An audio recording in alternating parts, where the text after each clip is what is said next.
ॐ केशवाय नमः। ॐ नारायणाय नमः। ॐ माधवाय नमः। ॐ गोविन्दाय नमः। ॐ विष्णवे नमः।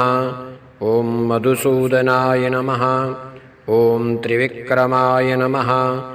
ॐ वामनाय नमः। ॐ श्रीधराय नमः। ॐ ऋषिकेशाय नमः। ॐ पद्मनाभाय नमः। ॐ दामोदराय नमः। ॐ सङ्कर्षणाय नमः। ॐ वासुदेवाय नमः। ॐ प्रद्युम्नाय नमः। ॐ अनिरुद्धाय नमः। ॐ पुरुषोत्तमाय नमः। ॐ अधोक्षजाय नमः। ॐ नारसिंहाय नमः। ॐ अच्युताय नमः। ॐ जनार्दनाय नमः।